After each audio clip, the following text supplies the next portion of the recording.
यकीन करें दिल रोता है और तकलीफ भी बड़ी होती है।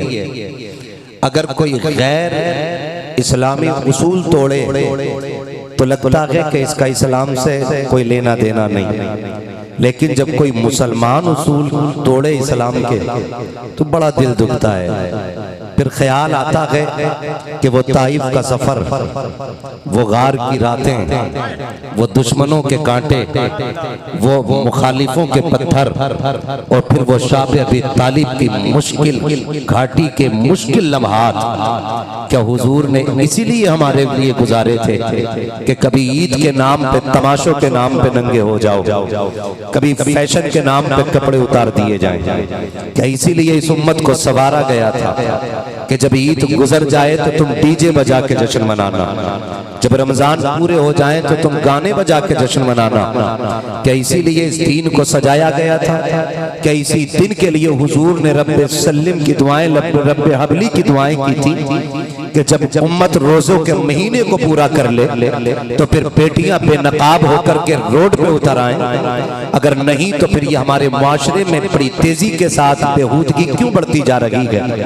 आखिर मुझे बताया जाए कि ईद के नाम पर जो बच्चियां बेनकाब मेले में आई हैं वो या तो मेरी बेटी है या आपकी बेटी है। जिन बेटियों ने मुहर्रम और इस्लामी त्योहारों के नाम पे अपनी हया का सौदा कर दिया, वो किसी गैर की बेटी तो नहीं, वो हमारी ही तो बेटी है। फिर हमारी कौम इस तरफ क्यों जा रही है?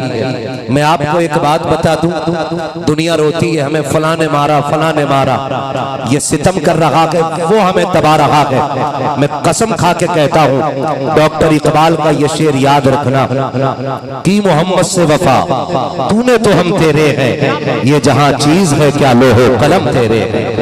अगर हम निज़ाम मुस्तफ़ा को मजबूती से थाम लें, लोगों ने बड़ा मुश्किल कर दिया, कहते बड़ा मुश्किल है दीन पे चलना, बड़ा मुश्किल है दीन पे चलना। इतना मुश्किल भी नहीं है जितना कह कह के मुश्किल बना दिया, इतना मुश्किल भी नहीं है। भाई दाढ़ी रखनी है तो बाल बाहर से नहीं लाने, अल्लाह ने खुद उनके निकलने का इंतजाम किया है। भाई कपड़े पहनने ही है तो फिर वो पहनो जो मुस्तफ़ा को भी पसंद हो, खुदा को भी पसंद हो।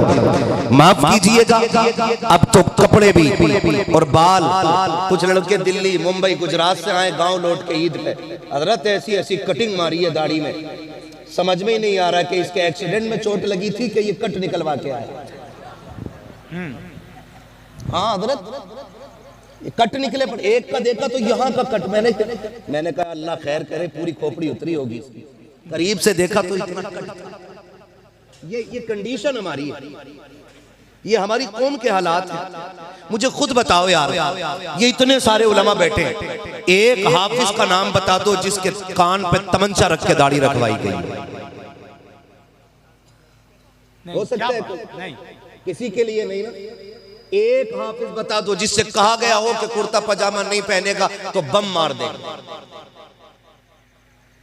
नहीं ना। फिर क्यों रखे हुए, क्यों रखे हुए? वजह सिर्फ इतनी है, हमें दुनिया की पसंद से मतलब नहीं, हमें हुजूर की पसंद से मतलब है। और ये मैं भी सोच सकता हूँ और आप भी सोच सकते हैं, जितना रिश्ता हुजूर से मेरा उतना रिश्ता आपका भी है ना। कई बार ना लोग बच्चों को कहते चल भाई चल हट, पीछे जा, प्रधान बैठेंगे, पीछे चल, नेताजी बैठेंगे। कोई हो तो बुरा ना मानना, मैं खाली मिसाल के लिए नाम ले रहा हूं, है ना। एक महफिल में मैंने कलवा कह दिया, लोग जलसे के बाद पकड़ लाए कि यही है। मैंने कहा भाई इसको नहीं कहा था, मैंने नाम लिया था। तो अगर कोई तो करते क्या हम लोग, चल भाई चल तू पीछे हट। जरा दिल में सोचे, जो रिश्ता जवानों का हुजूर से वही रिश्ता बच्चों का भी हुजूर से। और खुद बताइए, महफिल का जब आगाज होता है तो बड़े पहले आते हैं कि बच्चे? जोर से बच्चे पहले आते हैं ना। तो महफिल की इब्तिदा करने वाली ये कौम होती है। क्या बात है, क्या बात है यार, वाह वाह। और अगली सफ में हक जमाने वाली हमारे जैसी कौम होती है। कौन से चार चांद लगे भाई जवान और बच्चे में? हुजूर का इश्क है। अगर वो चाहे तो जवान के दिल में उतर जाए, वो चाहे तो बच्चों के दिल में उतर जाए। इश्क हुजूर का वो करम कर दे तो पत्थरों के जिगर में उतर जाए। और कई बार देखा मस्जिदों में क्या किसका बे तू? अच्छा भूरा का तमैचा मारूंगा ना चलेगा। तेरा बाप बहुत आया जो तू आया। ये आवाजें आती है सफों से, ये आवाजें आती है मस्जिद की सफों से। चलो चलो बच्चों को निकालो। हाँ वो बच्चे जिन्हें पाकी नापाकी का शूर, मैं उन बच्चों की बात नहीं कर रहा, मैं समझदार बच्चों की बात कर रहा हूं। उन बच्चों को मस्जिदों से निकाल दिया जाता है। मैं अर्ज करना चाहता हूं मेरे अजीज, खुदा तौफीक दे, आप मस्जिद में जा रहे हैं तो कभी बच्चों को धक्का दे के मस्जिद से ना निकालना, कभी डांट करके मस्जिद से बच्चों को ना भगाना, वरना तारीख शाहिद है जिन कौमों की मस्जिदों में बच्चे नहीं आया करते हैं उस कौम का जवान नमाजी नहीं होता है, उस कौम का बूढ़ा नमाजी नहीं होता है। तुम बच्चों को हाथ पकड़ के मस्जिद में लाया करो, फिर इस चीज की जरूरत नहीं पड़ेगी कि ऐलान करके कहा जाए चलो जवानों अजान का वक्त हो गया है, कान पकड़ के लाया जाए। मैं कहता हूं कसम खुदा की, बच्चों को मस्जिद में लाके खड़ा कर दो। जब जवानी आएगी इन्हीं के वजूद से कोई सलाहुद्दीन बनता नजर आएगा, कोई मोहम्मद बिन कासिम बनता नजर आएगा। नारे तकबीर, नारे रिसालत, पैगामे हक कॉन्फ्रेंस, मसलके आला हजरत। लाएंगे इंशाअल्लाह बच्चों को। और बच्चों से गुजारिश है, मस्जिद में जाना तो शरारत, बच्चे बोले शरारत नहीं करेंगे क्योंकि मस्जिद अल्लाह का घर है। बोले बच्चे किसका घर है? आप याद कर लो मेरे लाल, किसका घर है? जोर से किसका घर है? और अल्लाह के घर का अदब यह है कि वहां जोर से बात करने की भी इजाजत नहीं। शरारत क्या चीज है ये अलग बात है। प्रधान बच्चों के शोर पे बिगड़ जाते हैं, लेकिन खुद चंदे के नाम पे मस्जिद में सबसे ज्यादा जोर से बोलते हैं। देगा कैसे ना, फ्री का इमाम है, वो भी मस्जिद है, आपके लिए भी मस्जिद है, मेरे लिए भी मस्जिद है। आज कौम का हाल ये है कि हमारी मस्जिदों की कंडीशन आप देखें। पहली बात तो नमाज पढ़ने जाते ही नहीं, और अगर चले भी जाते हैं ना तो निगाह बड़ी तंग होती है, बड़ी तंग होती है। कुछ लोगों की तो जगह खास होती है मस्जिद में, यहाँ मैं ही पढ़ूंगा आकर के। आते हैं और कोनी मार के कहते हैं जगह कर, जगह कर, जगह कर। कभी देखो जुमे के दिन आप देखें कुछ खास लोगों को, तजर्बा करके देख लेना, देख लेना तजर्बा करके। घर से आएंगे 15 मिनट लेट, 5 मिनट जमात में रह जाएंगे, पूरी मस्जिद जुमे के दिन भर जाती है। फिर आके कहते हैं हटिए जरा, बचिए जरा, हटिए जरा। लोगों ने देखा 5 टाइम का नमाजी है, जगह देनी शुरू कर दी। मैं कहता हूँ 5 का नहीं, अगर 8 वक्त का भी नमाजी है, इस्लाम इसकी इजाजत नहीं देता है कि तू किसी के कंधे कूद करके जाए, इसलिए कि ये मस्जिद तेरे बाप की जागीर नहीं है। यहाँ पे तेरी हुकूमत नहीं, यहाँ पे सिर्फ खुदा की मर्जी चलती है, यहाँ जोर से बोलने की भी इजाजत नहीं है। ये मस्जिद अल्लाह का घर है। आप हो गए 8 वक्त के नमाजी, हो गए आप 18 वक्त के नमाजी, लेकिन मस्जिद में पहली जगह उसकी है जो पहले आके बैठ जाया करता है। पहली सफ उसे दी जाएगी जो पहले आके मस्जिद में अपनी जगह पे बैठ जाएगा। और मेरे अजीज, यहाँ अकड़ने की जरूरत नहीं है, यहाँ पे बिगड़ने की जरूरत नहीं है। गर्दन झुका के चल और एक ऐलान याद रख कि ये अल्लाह का घर है। यहाँ पे काले को गोरे पे फजीलत नहीं, गोरे को काले पे फजीलत नहीं, गरीब को अमीर पे नहीं, अमीर को गरीब पे नहीं, कमजोर को ताकतवर पे नहीं, ताकतवर को कमजोर पे फजीलत नहीं। बल्कि हकीकत तो यह है एक ही सब में खड़े हो गए। महमूद आया, ना कोई बंदा रहा, ना कोई बंदा रहा। वाह वाह वाह, सुभान अल्लाह, सुभान अल्लाह। तो ये ना सोचे हमें नमाजियों पे ही बोल रहा है ये मौलवी। कौन भाई? नमाज अहम इबादत है, नमाज अहम इबादत है, सबसे मजबूत सुतून इस्लाम का है। लेकिन जानता है मेरे नबी ने फरमाया अगर अखलाक अच्छे ना हो तो फिर नमाजें भी मुंह पे मार दी जाएगी। फरमाया अखलाक अच्छे लेके आ, नेकी कम भी होंगी, खुदा तेरे अच्छे अखलाक के सदक़े में तुझे बख्श देगा। ये सबसे बड़ी दौलत अखलाक। जबान में तलखी नहीं होनी चाहिए, जबान में तलखी नहीं होनी चाहिए। होता क्या है ना, अगर कोई नौजवान जाने लगे ना 5 टाइम की नमाज पढ़ने, कह रहे हैं कुछ ऐसे कर बड़ा मुल्ला बनने आ भाई, अब तो टोपी नहीं उतर रही तेरे सर से। खुदारा ईमान की फिक्र करे, ईमान की फिक्र करे। मुझ समीन मैं पूरे मिंबर की तरफ से ये बात कहता हूँ, हम में से किसी को अपने अमल पे कोई भी नाज नहीं है। क्या बात, एक ही नाज है, अगर बख्शिश होगी तो हुजूर की शफाअत से होगी। बेशक बेशक बेशक सच। किसके सदक़े में होगी? जोर से हुजूर के सदक़े में होनी है। ईमान कब्र तक बचा के लेके चलो। आज एक ही दौड़ लगी है, तेरे से मेरा आगे, पैसा पैसा पैसा पैसा पैसा, ठीक है ना? इतनी दौड़ लग गई कि हमने अपनों को भी ठुकरा दिया।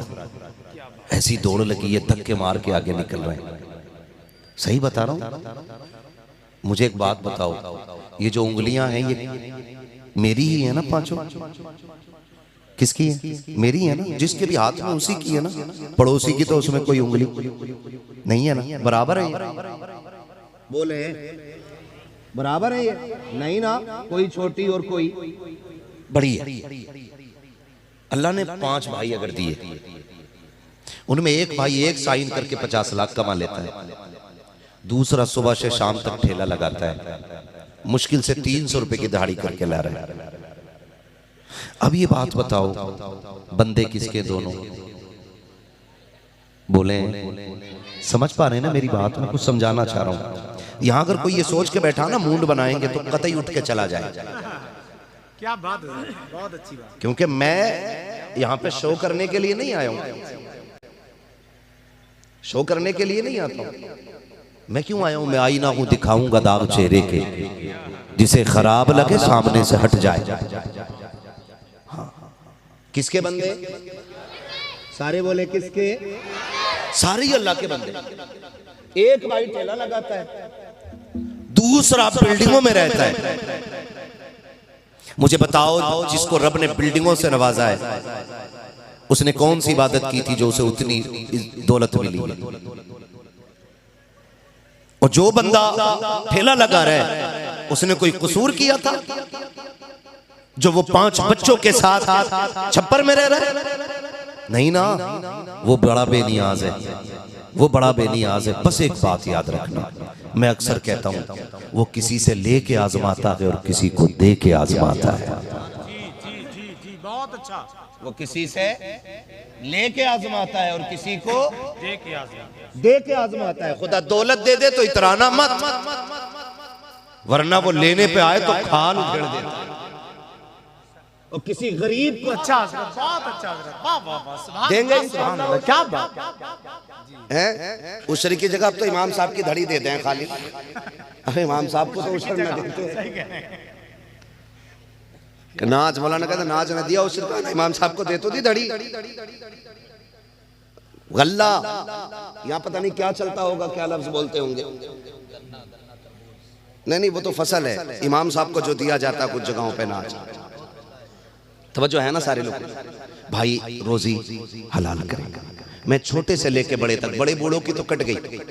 और अगर यहाँ कोई ऐसा बड़ा बूढ़ा बैठा जिसने करवट वाले की मेड़ कुरेद रखी है ना, हाथ जोड़ के कहता हूँ वो कुरेदी हुई छोड़ दे, वरना कुरेदी हुई ना ये मुसीबत बन जाएगी। सच है, सच। कोई मसला नहीं यार, किसी को दिख रहा नहीं दिख रहा कोई मसला, खड़े रहो थोड़ी देर यार, टाइम बस मुकम्मल हो रहा है मेरा। हाँ ना, तवज्जो है ना सारे लोगों? अभी इतना भी मुकम्मल नहीं हुआ, कभी सोच लो निकल लो। हाँ, तवज्जो है ना सारे लोगों? मैं कभी किसी से नहीं कहता हूँ बैठ जाए उठ जा। मैं जानता हूँ अजमेर वाला बैठा दे तो ऊँट नहीं उठते, मदीने वाला बैठा दे तो गुलाम कैसे उठ के जा सकते हैं। और अपने एक उसूल है, महबूब की महफिल को महबूब सजाते हैं, आते हैं वही जिनको सरकार बुलाते हैं। हो सकता है कुछ छछुंदर बाद में ये कहें क्या मिला जी जलसे से, रात भर शोर था गांव में। उनको बता दो कि जो लोग साल भर दीन सीखने का मौका नहीं पाते हैं ना, वो एक रात के जलसे में अपनी जरूरत का दीन सीख लेते हैं। हाँ, मैं आज एक जगह खड़ा था, कई सारे मौलाना लोग खड़े थे, उन्होंने ये बात रखी, कहने लगे जलसों का फायदा क्या है? आपस में बात चल रही तो दूसरे बंदे ने ये कहा जलसे का फायदा ये है कि जहाँ जलसे होते हैं ना वहाँ दीन ताजा रहता है। बहुत अच्छा, क्या बात। मैं खुद एक ऐसी जगह गया हूँ, नाम नहीं बताऊंगा, नाराज हो गए थे वो लोग, मैंने पीछे नाम बता दिया था। तो ऐसी जगह गया, उन्होंने कहा कि हिंदुस्तान की आजादी के बाद आज तक इस गांव में जलसा ही नहीं हुआ था, पहली बार अब तुम आए तो जलसा हो रहा है। मैंने कहा मुझे ही क्यों बुलाया भाई? कहने लगे तुम्हें सुना लोगों ने, कहने लगे इन्हें बुलाओ भाई। तो कहा तुम आयो पहली बार। मैंने कहा कोई हाल क्या गाँव का? कहने लगे आज भी दिवाली पे पूजा होती है हमारे यहाँ। माज़अल्लाह। ये कंडीशन उन इलाकों की होती है जहां जलसे या जहां महफिलें नहीं होती। सच है। ये याद रखिएगा। तो कोई हो सकता है कल को कहीं कहने लगे क्या मिला, उससे कह देना लेटर है, जो मिला है ये कयामत में पता चल जाएगा। है बहुत अच्छा, बहुत अच्छा। दीवाने को तहकीर से दीवाना ना कहो, दीवाना भी कुछ सोच के दीवाना बना है ना। ये तो कयामत में पता चलेगा कि हम इतनी रात तक क्यों बैठे रहे, क्यों हमने मौलवियों के लिए इतना वक्त दिया। आप मेरे लिए नहीं बैठे हो, क्योंकि मेरे कोई 5 हाथ पैर नहीं है, 4 ही है। 10 ही उंगली आपकी हाथों में, 10 ही मेरी है, कोई मेरी 18 नहीं है। 2 ही आंखें मेरी हैं, मैं भी आगे देखता हूँ और आप भी देखते हैं। कोई अलग खास मसला नहीं है, सिर्फ इतनी बात है मैं हुजूर की बातें करने आया हूँ, आप हुजूर की बातें सुनने आए हो, इतनी बात है ना। हाँ भाई, इतनी रात तक, इतनी देर तक कोई एक तसला बिरयानी के लिए तो बैठेगा ही ना। ये जितने बैठे हुजूर के दीन के लिए बैठे हुए है ना। सारी दुनिया को नींद आ गई है, उनका दीवाना बेदार है। आप ही फैसला कीजिए या नबी, कौन जन्नत का हकदार है। ठीक है ना, तवज्जो करें थोड़ी सी। चल लो थोड़ी सी अगली बात बता दो।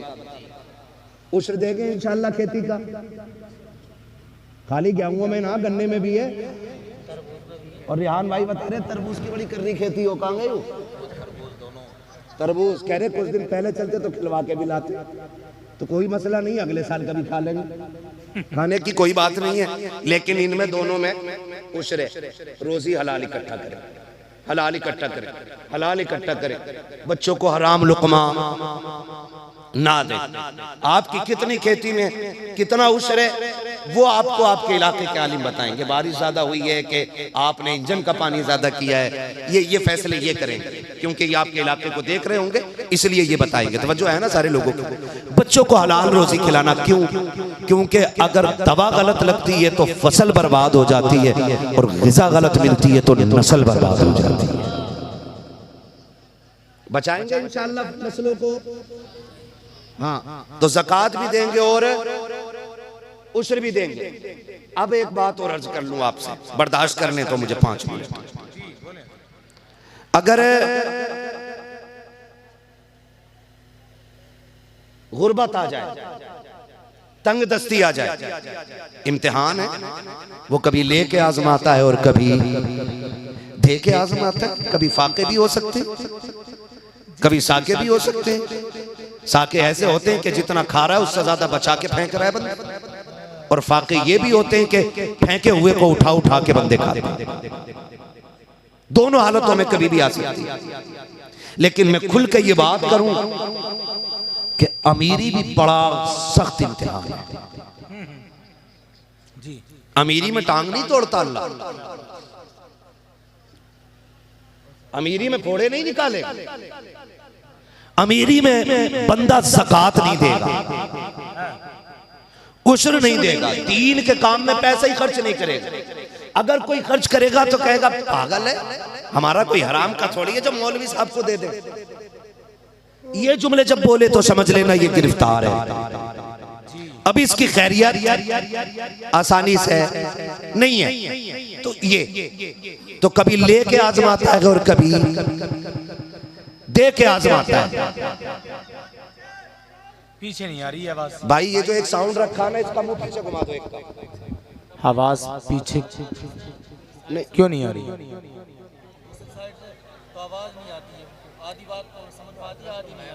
अरे करंट मार रहा है भाई, इसके मुंह के करीब कर रहा हूं तो मैं क्या करूं?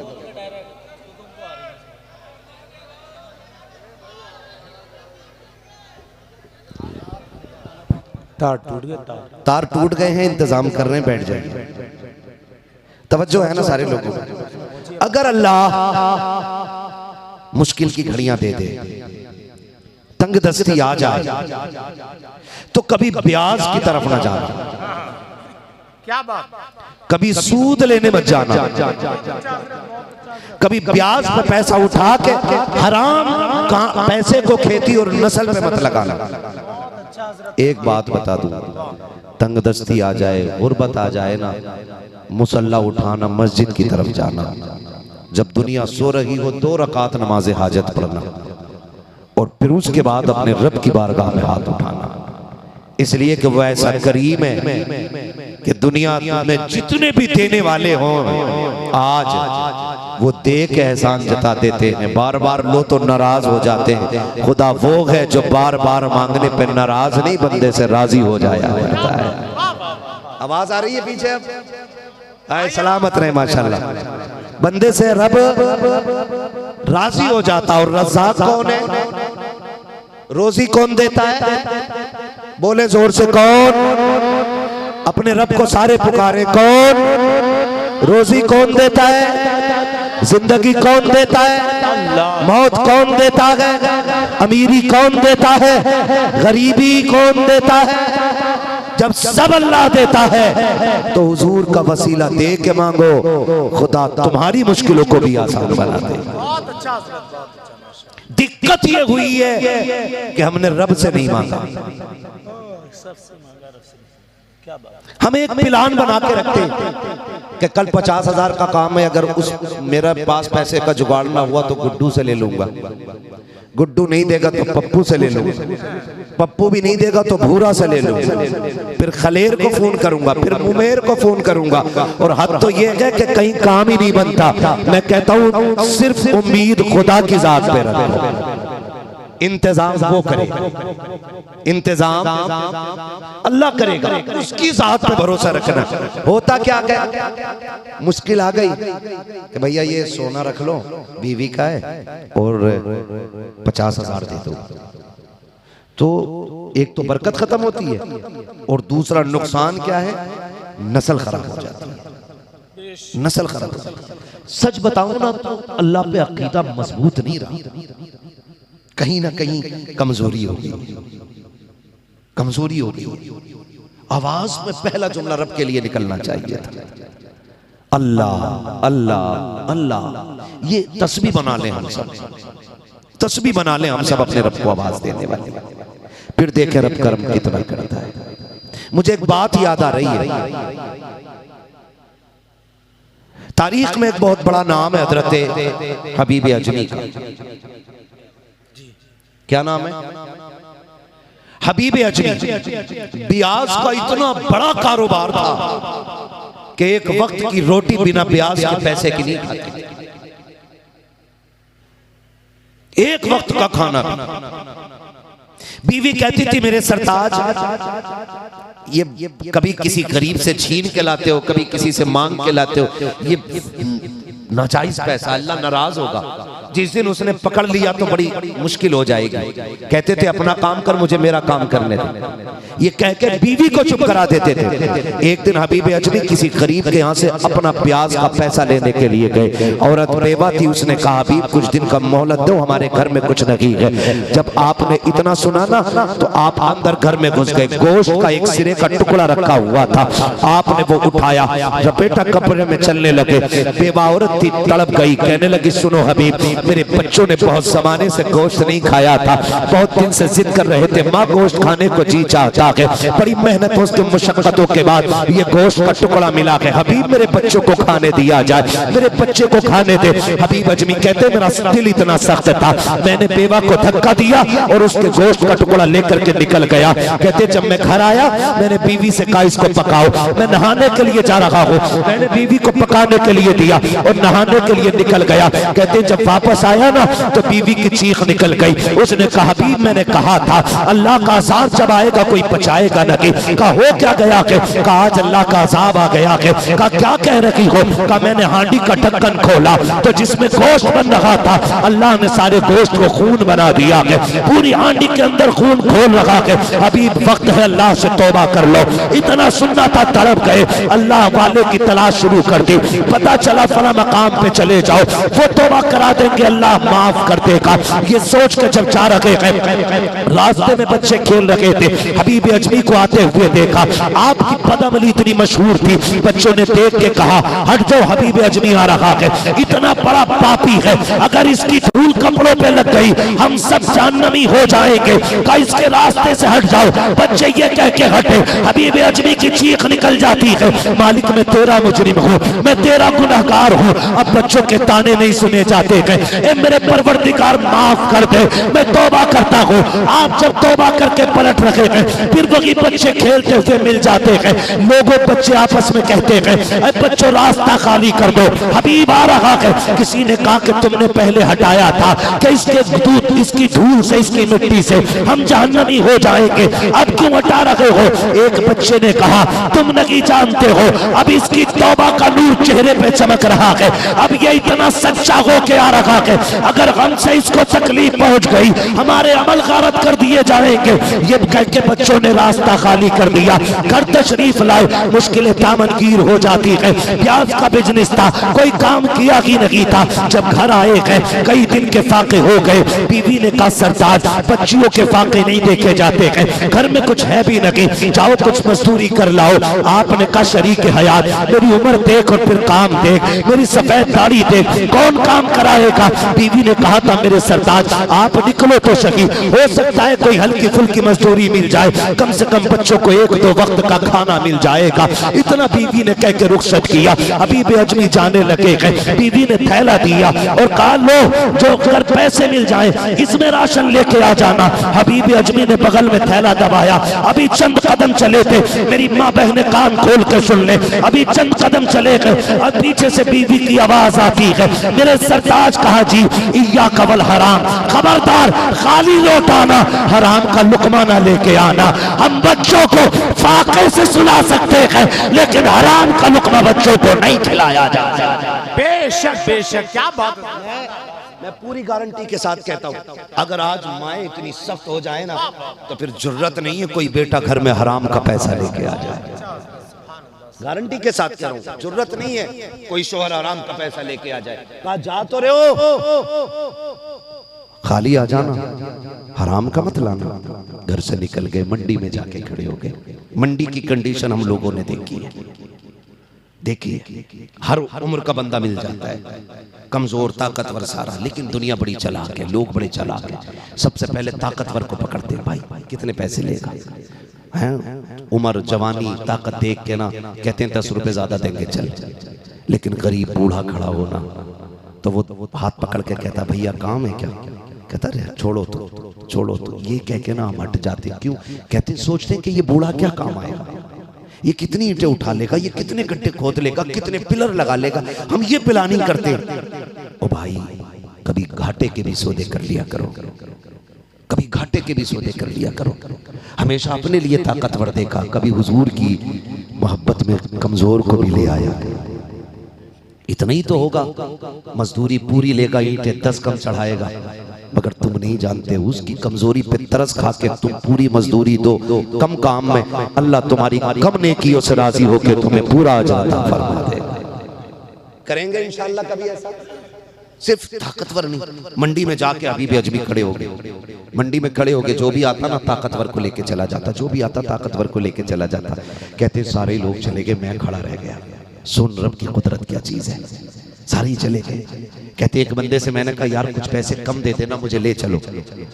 उसने मालूम क्या कहा, अपनी उम्र देख और फिर काम देख। बाबा ये उम्र काम की नहीं है, चल घर जाके आराम कर। कहते वो भी छोड़ के चला गया। मैंने सूरज देखा सर पे आ गया, सोचा घर चलूं। याद रखना बाप हर तूफान हर मुसीबत से लड़ जाता है, लेकिन कभी बच्चों की भूख से नहीं लड़ पाता। बड़े बड़ों को टूटते देखा है, बड़े बड़ों को टूटते देखा है, बाप कभी भूख से नहीं लड़ पाता बच्चों की। अल्लाहू अकबर। सारे लोग खड़े हो जाए जगह पे। हज़रत अल्लामा मौलाना नारे रिसालत, नारे गौसियत, मसलके आला हजरत माशाअल्लाह खतीबे हिंदुस्तान हजरत लामा मुफ्ती तौसीफ रजा मिसबाही संभली। नारे तकबीर, नारे रिसालत, माशाअल्लाह बहुत ही इल्मी अदबी मजहबी और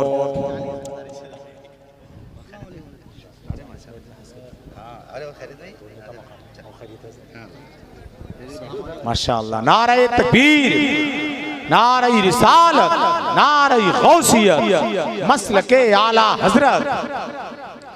माशाअल्लाह बहुत जल्द हजरत का भी खिताब होना है, बहुत शानदार गुफ्तगू होती है और बहुत शानदार गुफ्तगू हो रही है। माशाअल्लाह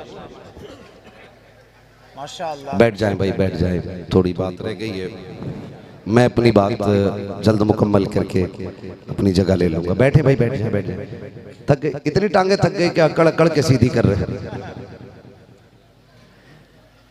खुदा सलामत रखे। इतना अच्छा मजमा और इतने अच्छे लोग बहुत कम देखने को मिलते हैं। मिंबर रसूल पर शहर संबल की बड़ी मकबूल और मोतबर शख्सियत सुभान अल्लाह, बेशक जो डंके की चोट पे सुन्नियत का काम कर रहे हैं। माशाअल्लाह माशाअल्लाह, अल्लाह बरकत। सुभान।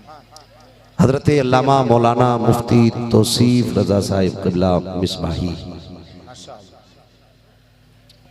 पूरी दुनिया जानती है, और जब आप सुनेंगे तो फिर अब तक सिर्फ जानते थे, पहचान भी जाएंगे। जी माशाअल्लाह, बहुत अच्छा हजरत। अल्लाह सलामत रखे। हजरत को अब ये तशरीफ ले आए हैं तो समझ लो मेरा जाने का वक्त आ गया है। बात पूरी कर लूं। जितने लोग सुनना चाहते हैं वो बोल दें या रसूल अल्लाह। ये पीछे वाला मोहल्ला बड़ा मजबूत है। हाँ, अल्लाह सलामत रखे। तो कमजोर आगे वाला मोहल्ला भी नहीं है, जरा बोल दें या रसूल अल्लाह। क्या बात है। 1 घंटा और, खुदा सलामत रखे आपको। हाँ, किसी को इतना न चाहो कि दम निकल जाए। ठीक है, मैं बात पूरी करने लगा हूं। 1 घंटे से ऊपर 1 घंटा 10 मिनट सुई जा चुकी है। ठीक है ना, बोले जरा सुभान अल्लाह। सुभान अल्लाह, सुभान अल्लाह, वाह। बात पूरी कर ली। अब टेंशन नहीं है तो तौसीफ भाई तशरीफ ले आए। अब तक मुझे भी डर था आएंगे कि नहीं आएंगे। थोड़ी मुश्किल में फंसे हुए थे, अल्लाह ने आसान कर दी, वो सफर कट गया, पहुंच गए। ठीक है ना, तो सामने वाले लोग घबराए नहीं। वो बड़ा अच्छा चेहरा है ना। अक्सर ऐसा होता है ना, कई बार लोग मुंह देखते रहते हैं, सुभान अल्लाह कहना कि नहीं कहना है, सोच के बोलते हैं। कई बार ना लोग भूख लगने लगती है, अभी तो भूख का भी टाइम नहीं हुआ, सहरी भी 3 बजे खाते थे ना लोग, आदत अभी इतने बजे की तो है भी नहीं। ठीक है ना, तो जिनको भूख नहीं लग रही है और घर से डट के खा के आए, बस वही लोग मुझे लग रहा है कि तेज आवाज में बोल पाएंगे, है ना। कभी भूख लगती है तो अरे कहा यार तू ही बोल दे, है ना। तो बस मैं बात पूरी करने लगा हूं, समझे। अल्लाह पे तवक्कुल। अभी भी अजमी कहते दोपहर हो गई और कोई काम पे नहीं लेके गया, सोचा घर चलूं। फिर ख्याल आया बच्चे देखेंगे खाली हाथ आते हुए, कहेंगे अब्बा क्या लाए हो, तो क्या जवाब दूंगा। कहती ये सोच के ना यार एक कदम घर को नहीं पड़े, कहां जाऊं। नजर उठा के देखी सामने मस्जिद मौजूद थी, मस्जिद में चले गए, रोए मालिक कोई मुझे मजदूरी के लायक नहीं समझता, मेरे करीम अल्लाह मैं तेरे घर में काम करूंगा, इतना दे दे कि मेरे बच्चों का फाका टल जाए। ये कह के मस्जिद में सफाई शुरू कर दी। आज मस्जिद में जाके देखो, आके कह रहा धूल बहुत उड़ रही है इमाम साहब, झाड़ू नहीं लगी। नहीं इमाम साहब की बैठक है, झाड़ू इमाम साहब लगाएंगे। गारंटी के साथ कह रहा हूं, जिनकी बच्चियों के रिश्ते ना होते हो ना, वो मस्जिदों की सफाई शुरू कर दें, अल्लाह उनकी बेटियों को रिश्ते अता फरमा देगा। इतनी बड़ी बरकत है मस्जिद की सफाई में। बीमारी ना टलती हो, गुर्बत आ गई हो, जा मस्जिद के नमाजियों की जूतियां सीधी कर, अल्लाह तेरे मुकद्दर की लकीरें सीधी फरमा। जहां जाना था वहां गया ही नहीं। मजार पे अगरबत्ती लगाया जा रहा, अगरबत्ती लगाया जा रहा, मोमबत्ती लगा रहा, बाबा दे दो बाबा। अरे भाई बाबा भी तभी कह सकता जब अल्लाह राजी होगा।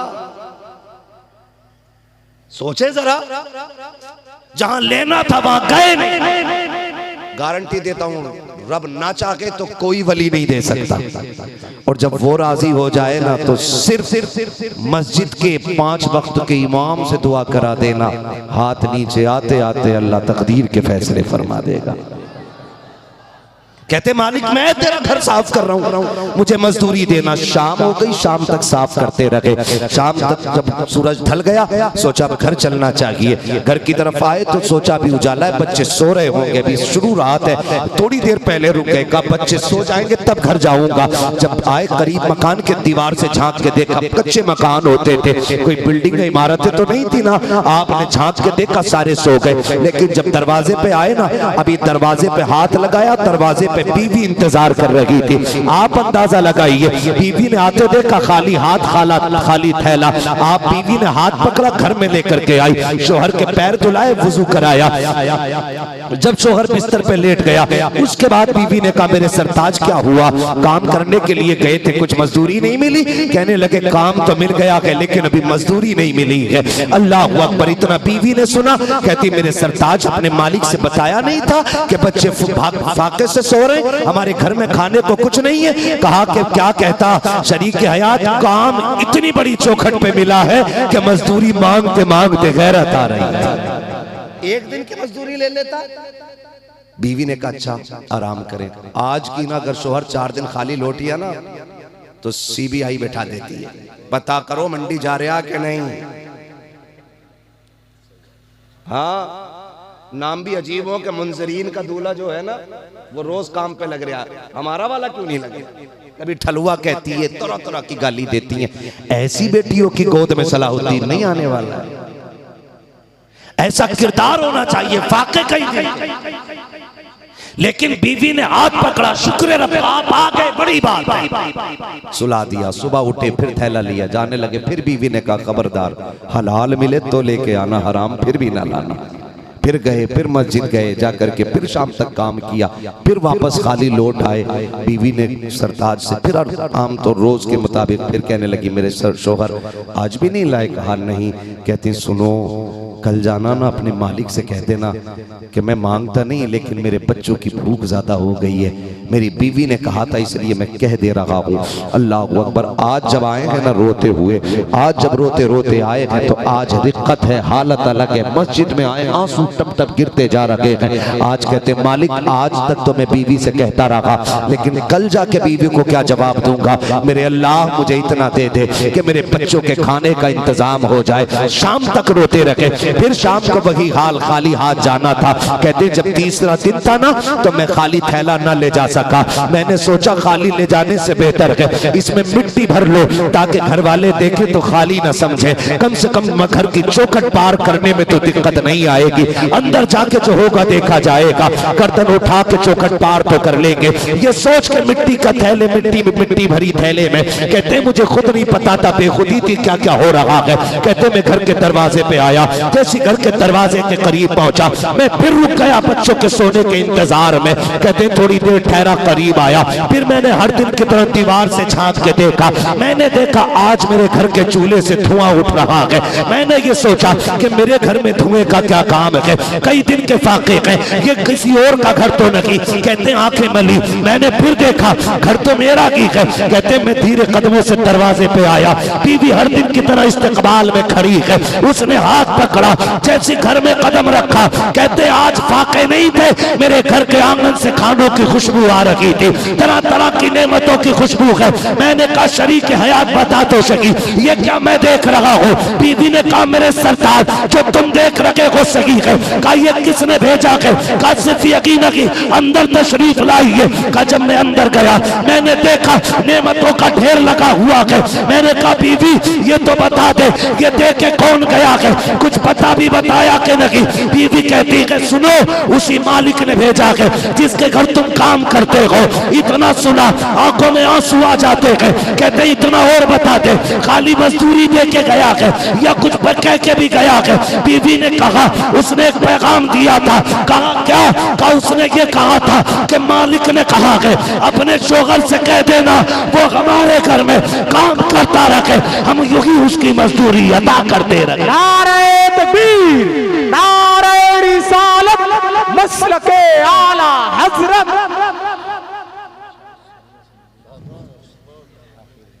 तो भरोसा अच्छा माशाअल्लाह, अल्लाह पे रखो, हुजूर का वसीला दे के मांगो, फिर देखो रब कितना देता है।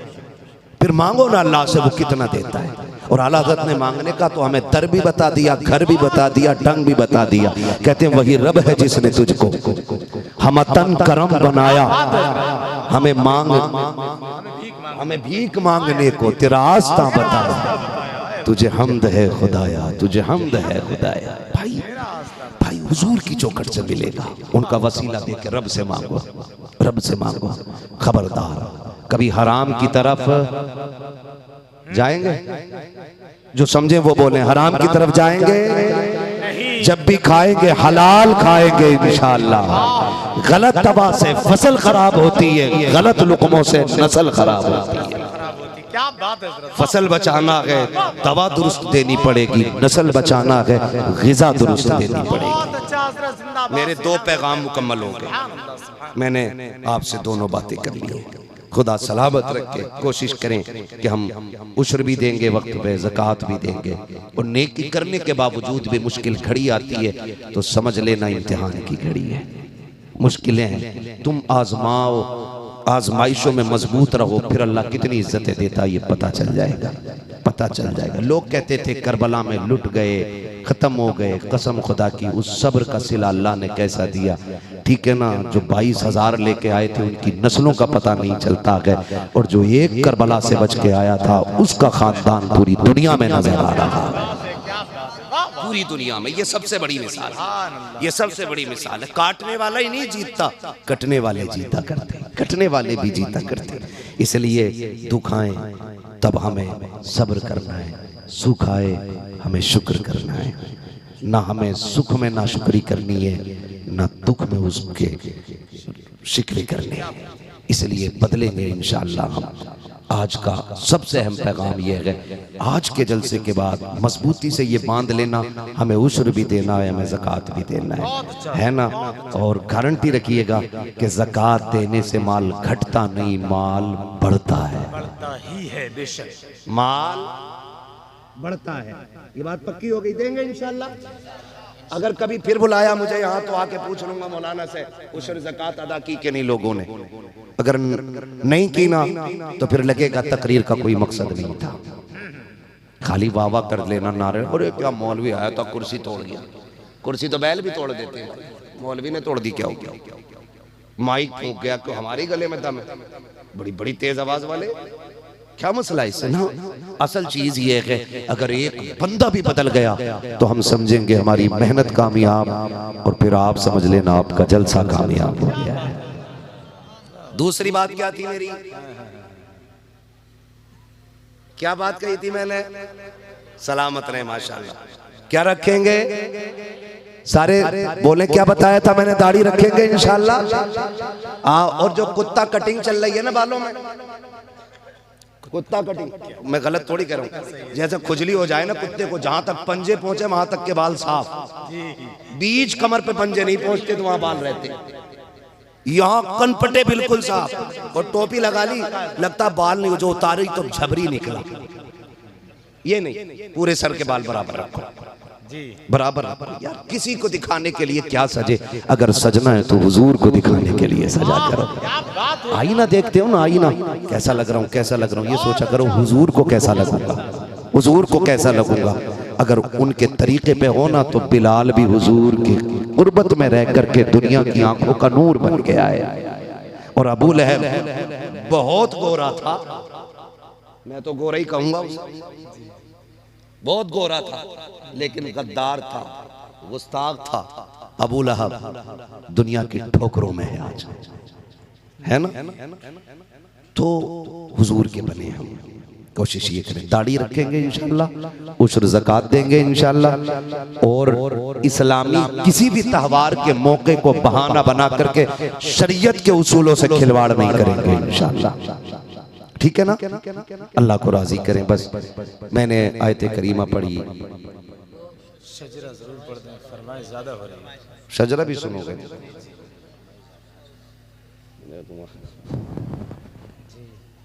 चलिए, इसकी भी बरकत है। शजरे की फरमाइश हो रही है तो मैं क्यों ना आपके हुक्म की तामील करूं, लेकिन आप मेरा एक अरीजा मान लें जब मैं शजरा पढ़ूं और मेरा हाथ का इशारा हो तो समझ लाना मौलाना सांस लेना चाह रहे हैं। उसमें आपको बोलना है सुभान अल्लाह। सुभान अल्लाह। कैसे बोलोगे? हाँ, कैसे बोलेंगे? सुभान अल्लाह। क्यों? आप सुभान अल्लाह कहोगे, उसी की आड़ में मुझे सांस लेने का मौका मिल जाएगा। सुभान अल्लाह से अल्लाह राजी होगा तो नेकियां देगा, और जब अपने कर्म से आपको देगा तो काम अपना भी चल जाएगा। बहुत अच्छा है ना? बहुत अच्छा माशाअल्लाह। तो आप बीच में साथ ना छोड़े। मैं नमाज जनाजा की नियत नहीं कर रहा हूं कि तकबीरें पूरी करके ही हटूंगा। मैं शजरा सुना रहा हूं, आप साथ छोड़ोगे, मैं इधर को छोड़ के निकल जाऊंगा। माई आप अगर साथ दोगे तो शजरा पूरा किया जाएगा। देंगे ना साथ इंशाअल्लाह। हाँ, जो लोग नहीं बोल रहे इन बच्चों से नसीहत हासिल करें। ये इतने बोल रहे हैं कि तकरीर के बीच में बोल रहे हैं, है ना? अगर ये ना बोले तो फिर बच्चे ही कैसे, फिर ये बड़े बूढ़े ना हो जाएंगे, है ना? बेटे इधर देखो, थोड़ी देर हमें सुन लो, ठीक है? फिर बातें करते रहना। अच्छे माँ बाप के बच्चे हुजूर की महफिल में बातें नहीं करते। अगर आप बातें करोगे ना, लोग कहेंगे पता नहीं इनकी अम्मी ने सिखाया नहीं, अब्बा ने बताया नहीं। अब आपको फैसला करना, आप अच्छे घर से हैं कि आपके अम्मी अब्बू अच्छे नहीं है, ठीक है ना? ये बहुत सुकून से, बहुत अच्छा आपने बच्चों सुना है, ठीक है? बस थोड़ा सा और सुन लें, साथ दें और बोल दें जरा सुभान अल्लाह। सुभान और जोर से। आदम के बेटे शीश। देख रहे बच्चों की आवाज बड़े बूढ़ों से ज्यादा निकल रही है। हाँ, खनकती हुई आवाज निकल रही खनकती हुई आवाज है माशाल्लाह, ठीक है ना? तो बड़े भी साथ दे देंगे तो बड़ा अच्छा लगेगा, ठीक? काफी है, क्यों बांट रहे हो? अच्छा अच्छा, दवा है, सवाल ही नहीं। बोल दे जरा सुभान अल्लाह। मैं कह रहा था माशाल्लाह, ठीक है? देखो साथ ना छोड़ो। आप ऐसे करके जब मुंह देख रहे हो ना, ऐसे मुंह बना के, तो मुझे लग रहा है कि पता नहीं नाराज हो गए क्या। हाँ, तो मुंह अच्छा रखो, मुस्कुरा के एक दूसरे को देखो, मुस्कुरा के देखना हुजूर की सुन्नत है। आदम के बेटे शीश, शीश के बेटे यानस, यानस के बेटे कैनान, कैनान के बेटे मेलाइल, मेलाइल के बेटे व्यारत, व्यारत के बेटे इदरीस, इदरीस के बेटे मुतवश्शिक, मुतवश्शिक के बेटे लमकने के नाम, लमकने के नाम के बेटे नूह, नूह के बेटे साम, साम के बेटे जुल्हाद, जुल्हाद के बेटे सालिक, सालिक के बेटे आबिर, आबिर के बेटे दाता, दाता के बेटे रावा, रावा के बेटे सारू, शाहरुख के बेटे नाखुर, नाखुर के बेटे तारिक, तारिक के बेटे इब्राहिम खलीलुल्लाह, इब्राहिम खलीलुल्लाह के बेटे इस्माइल ज़बीहुल्लाह, इस्माइल ज़बीहुल्लाह के बेटे केदार, केदार के बेटे वाम, वाम के बेटे हमल, हमल के बेटे साबित, साबित के बेटे सलमान, सलमान के बेटे रईसा, रईसा के बेटे इलियासा, इलियासा के बेटे ओबेद के बेटे हव्वा, हव्वा के बेटे अदनान, अदनान के बेटे मोहिद, मोहिद के बेटे नदार, नदार के बेटे मदर, मदर के बेटे इलियास, इलियास के बेटे मदरिका, मदरिका के बेटे खदीमा, खदीमा के बेटे किनाना, किनाना के बेटे नदर, नदर के बेटे मालिक, मालिक के बेटे फार, फार के बेटे गालिब, गालिब के बेटे लूई, लूई के बेटे काब, काब के बेटे मुर्रा, मुर्रा के बेटे किलाब, किलाब के बेटे कुसई, कुसई के बेटे अब्दे मनाफ, अब्दे मनाफ के बेटे हाशिम है, हाशिम के बेटे अब्दुल मुत्तलिब है, अब्दुल मुत्तलिब के बेटे अब्दुल्लाह है, अब्दुल्लाह के बेटे मोहम्मद रसूलुल्लाह।